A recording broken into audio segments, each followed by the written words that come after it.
কুচে নালি করে নিয়েছি, এখন নালির মধ্যে দিয়ে এরকম এক একটা গাছ বসিয়ে দেবো। আর এখানে গোবর সার দিয়ে দিয়েছি আগেই ভালো করে। দেখো তো এই যে গোবর সার দিয়ে দিয়েছি, আর এরকম এক একটা গাছ বসিয়ে দেবো। কি হলো? কাদার কি হয়েছে? কিছুই তো হয়নি। তো এমন একটা একটা করে সব গাছগুলোকে আমি বসিয়ে নেবো।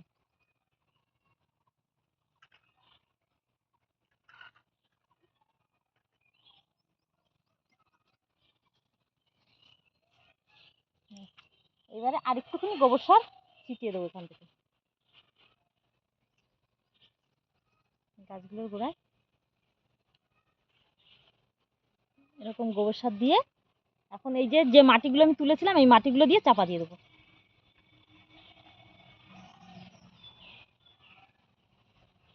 আর এই সাইড দিয়ে যখন পুকুর শুকাবে, আমাদের তো এখনো পুকুর শুকায়নি, তো পুকুর শুকালে পরে পুকুরের আর একটু মাটি তুলে এই সাইড দিয়ে দেবো, বেঁধে দেবো, যাতে বৃষ্টির দিনে মাটিগুলো না ধুয়ে চলে যায়। তো এবারে দেখো বন্ধুরা, আমার গাছগুলো সব লাগানো হয়ে গেছে। এই দেখো কত সুন্দর লাগছে লঙ্কা গাছগুলো। আর ওইদিকে তো বসিয়েছিলাম বেগুন গাছ, এখানে একটা বেগুন গাছ আছে। তো দেখি বাঁচাতে পারি কি না গাছগুলো, আমার হাতে কেমন গাছ হয়। ঠিক আছে, তো দেখতে থাকো আমার ভিডিওগুলো।